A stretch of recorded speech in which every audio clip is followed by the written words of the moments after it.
So, coming from Reuters, OpenAI plans ChatGPT super app overhaul ahead of listing. So, this should be pretty interesting. OpenAI just put in their S1 forms, basically filing with the SEC to start the process of being able to do an IPO, right? SpaceX is doing their IPO, Anthropic already put their filing in for doing the IPO, and now OpenAI is coming out and swinging so they can do an IPO too, with their plan of, IPOing for at least $1 trillion. One of the things I've talked about a lot, though, in these videos when you're looking at technology, especially in the technology business realm, is it's important to understand the difference between the technology, the product, and the business itself, right? So the technology is something like a neural network or maybe an LLM, something like that. The product is what you're actually interacting with. So ChatGPT or Codex or Claude Code or something like that. And then the business itself is OpenAI, Anthropic, SpaceX, that type of deal. And one of the things people get very confused about is a lot of times they say, wow, this is an amazing technology. You need to invest in this company. But the problem you run into is sometimes you can have an amazing technology that you just can't turn into a very good product, right? Every time you're trying to turn it into a product, it's just a bit of a, right? Or you can have good technology and a good product, and the company itself is just garbage. The company isn't very good. So just because you have a good technology or just because you have a good product doesn't necessarily means you have a good company. And this is something to be careful about. I've talked about this before, where I used to give Bitcoin a lot of crap, and people said, well, Eli, blockchain is the future, ergo you need to invest in Bitcoin. You're like, what? Why? Basically, the idea, blockchain, highly distributed, immutable database system. For some reason, people thought that horse crap was going to be the future of databases. But anyways, that's the database system. That's the record store essentially for this cryptocurrency. It's called Bitcoin. But it's a technology that makes Bitcoin function, right? Just even if blockchain is a great concept, it doesn't necessarily mean Bitcoin is something you should invest in. I've talked about this before with something called NoSQL, a schemaless database system. Woo, right? Anyways, the important thing to understand is NoSQL database systems, 15, 20 years ago, basically were the basis for most of the social networking sites. NoSQL database systems allow you to scale incredibly easily. They're incredibly fast. And, every once in a while, they lose some data. Well, here's the thing, right? If you're doing financial transactions, if you're doing other things, you never want to lose data. You will take a slow system over a system that loses data. If you're running Twitter, if you're running Facebook or whatever else, you care about speed and scalability. I want it to be fast, and when we need more resources, I just want to be able to rack servers, run a little connection routine and have everything connected and be very easily. So anyways, NoSQL database system revolutionized the world. But if I had told you 10 years ago, NoSQL actually revolutionized the world. Our world is fundamentally different today because of NoSQL. But if I had told you 10 years ago, NoSQL has revolutionized the world, ergo, you should invest in Twitter. Like, what the right? Why is that funny? Why is that funny? You should invest in Twitter because NoSQL has actually changed the world, right? That is funny. But telling you that you should invest in Bitcoin because blockchain supposedly at some point in time, maybe kind of sorta is going to change the world, that makes complete sense, right? That's the weird stuff with all this kind of thing. Anyway, so that's where it becomes interesting with OpenAI, right? So OpenAI was the front runner. It was the first mover really in consumerizing AI products and services, and they came out with ChatGPT. The thing is, over the past number of years, other companies have either caught up or they simply showed us what they've been doing for a long time anyway. And one of the things that I find interesting with OpenAI is they don't really seem to have a differentiated product for artificial intelligence that seems that valuable to sell, right? So when we think about Anthropic, we generally think about Claude Code. One of the reasons that Anthropic was considered, an also ran in the AI world is they hyper focused on code.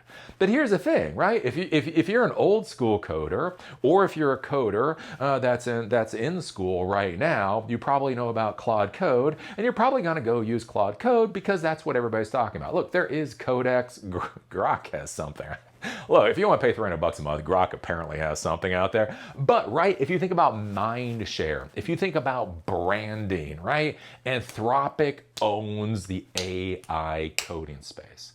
If we think about this, we've talked about this with search, right? Google has come in and they've integrated AI into search. Whether you like it or not, I think it's a pain in the ass most of the time, but they've integrated it into search, right? If you're looking for answers, if you have a problem, you just go to Google and then you get these AI services. They're also tying this into Android and to the Chrome browser and all of that. And so again, there's a Google brand identity around artificial intelligence, even with Apple. So Apple did their Worldwide Developer Conference yesterday. They came out with their new Apple AI services or whatever else.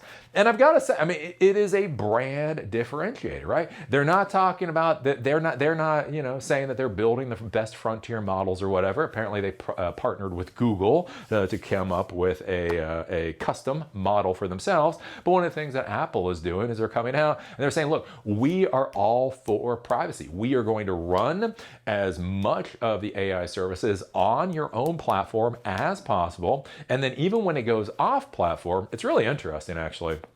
They were talking about it. They worked with NVIDIA. And so now NVIDIA's GPUs now has this functionality for being able to basically respond to queries, but in an anonymous fashion. So the idea is even when your request is running on Apple's GPUs somewhere else, the idea is that can't necessarily be tracked back to you, right? So that's Apple's branding is, look, if you want on device, if you want AI for privacy, AI focused on the things that you're doing, right? So think about this. You got Anthropic, you got Google, you have Apple doing their thing, and then you look at OpenAI in 2026, OpenAI in June of 2026. And one of the things I ask here, what is their brand differentiation? Like when you think of OpenAI, like what are they actually selling? Not AI. AI is a technology. That's not a solution. That's not a product, right? They have ChatGPT. But that's one of the interesting things. Like ChatGPT has become such a name, but is that actually bringing people to OpenAI? And so that's where it looks like with OpenAI right now is they're trying to turn ChatGPT into this whole idea of the super app. So you're not going to be chatting with OpenAI anymore. You're going to be using their super app. I don't know. Are people going to want their super app? Who knows? But it's curious, again, from a branding standpoint. And as they go to IPO, the idea of trying to figure out what in the ever-loving hell is their brand differentiation. OpenAI is planning its biggest ChatGPT overhaul yet, aiming to turn it into a, quote, super app with coding tools and AI agents to boost revenue ahead of a potential stock market listing. The changes are part of a broader reorganization at OpenAI as it shifts resources to target lucrative enterprise clients and intensify competition with rival Anthropic. Let's see here. The overhaul will give greater prominence and resources to OpenAI's coding product, Codex, and it is set to roll out in the coming weeks, initially appearing as updates to ChatGPT's website and mobile apps. To drive uptake, OpenAI is redesigning ChatGPT's interface with new prompts and features, steering users toward coding tools, image generation, and partner services such as Canva and Booking.com. Most Codex users are paying customers, while 2 million business accounts for 40% of OpenAI's revenue, adding that the company expects the share to rise by 50% by the end of the year. ChatGPT serves more than 900 million weekly active users, OpenAI said earlier this year, adding that it has surpassed 50 million consumer subscribers. This is the other interesting thing whenever you're dealing with OpenAI. They have 900 million weekly active users and 50 million subscribers.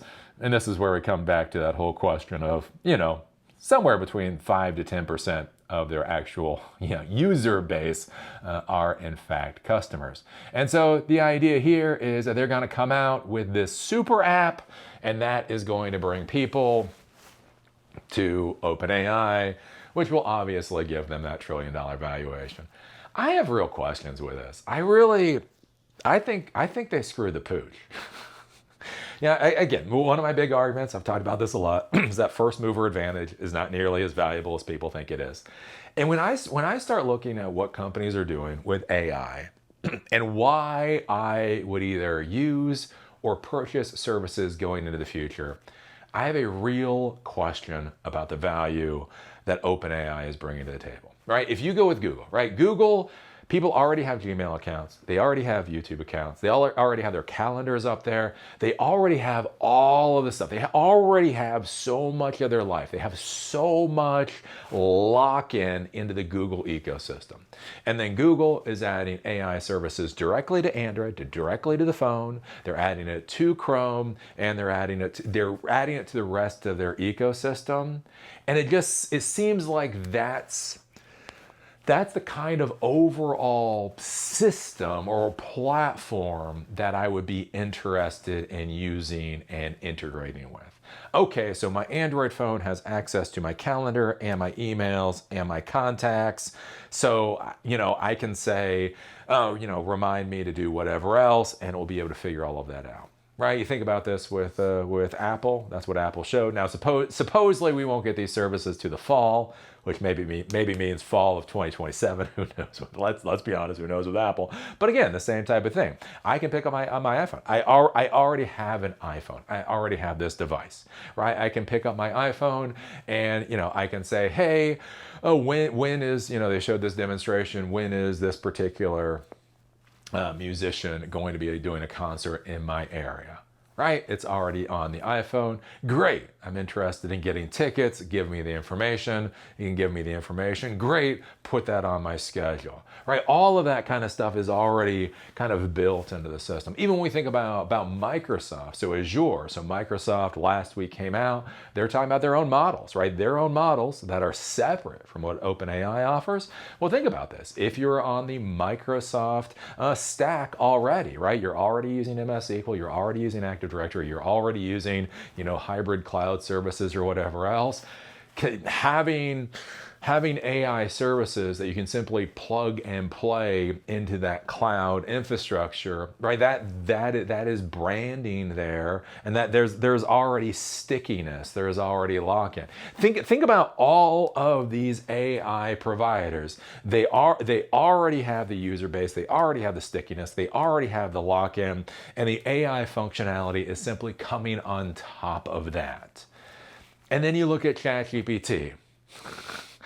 So you have to create a new account with ChatGPT. You have to install the app onto whatever devices you have in order to be able to run it. You have to add your additional connections and all that kind of stuff to it. Think about all that friction. Business is called friction. Think about all that additional friction that OpenAI ChatGPT has, and ask, where is the value proposition there? What is forcing users to use ChatGPT? I think about this with, I buy my movie tickets online now, and I hate it. I hate it with a passion. There's something about me being not a boomer. Buying movie tickets online just rankles me. And then paying a service fee to do it too just sends me through the roof, right?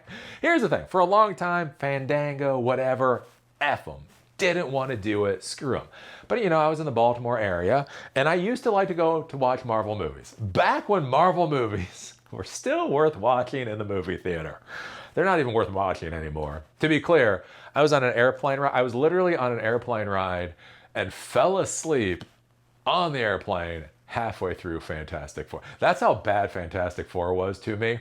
Not only did I wait to watch it on an airplane, I fell asleep halfway through. And guess what? When I woke up, I didn't rewind to figure out what I missed. But anyways, back when Marvel movies were actually still pretty good, right? The thing is, I didn't want to buy stuff online. I said, I'm not going to buy my tickets online. And then I would go to the movie theater and either tickets were sold out, or this was about the time that they started, you could start picking your seats. And so the seats that were left were really, really, really, really crappy. And so here is it. If you want to know that you have a good seat when you're gonna go watch a Marvel movie, buy it on Fandango, right? It pisses me off to the soul of my being to do it, but I do it because I'm forced to. And that's one of the curious things here when we look at OpenAI and we look at ChatGPT. What is it? What is the pressure point that is getting you to do it? As I've talked about before, right? You know, as an MCSE for NT 4.0, I was an Outlook fanboy. I love me some Outlook, right? I got my employees. They were younger than me. I brought them in. They looked at Outlook. They didn't know what the hell they were looking at. What is this? It's Outlook. Great. Can we get a real piece of productivity software, please? Anyways, right, 2009 or whatever, migrated over to Google because none of my employees wanted to touch Outlook. Right? That's just how it was. Been using Google ever since. And, you know, these are the kinds of things to be thinking about with kind of like that product, the product that's being sold, the branding that's being done. And where I say, you know, when I look at it, it really does feel like OpenAI at this point is an also-ran, and it's going to be curious to see how they try to push forward. So now they're trying to come out with this super app. But here's the thing, like the super app, it's like, oh, it's going to connect to booking.com, or it's going to connect to this, or it's going to connect to that, or it's going to connect to the other thing. It's like, yeah, so is my iPhone. So is my iPhone. So here's the deal. My iPhone, supposedly in a few months, is already going to have all of this software, all these apps already connected. So I can just talk to my iPhone and say, hey, iPhone, get me an Uber ride in 30 minutes. Okay, right? Think about it. Like, it's all there as a product. Like, so I can either do that, or again, I can create the account with ChatGPT, I can download the app, I can connect all these external services, blah, blah, blah. You get the point. So anyways, I don't know, what do you think about this? What do you think about ChatGPT becoming a super app? You will notice it's kind of funny because, you know, Elon Musk wants X to be the super app. That's been going so well. Anyways, now Sam Altman wants ChatGPT to become the super app. Do you buy it? Even if you like OpenAI, to be clear, even if you like OpenAI, even if you prefer ChatGPT as a product, I don't know, is this the winning move for a company that wants to be valued at $1 trillion? Put your thoughts down below. If you like these episodes, do remember they are on Spotify and on Apple Podcasts. Link is down below. Also, if you want to follow me on LinkedIn, there's a link down there too. With that, see y'all later.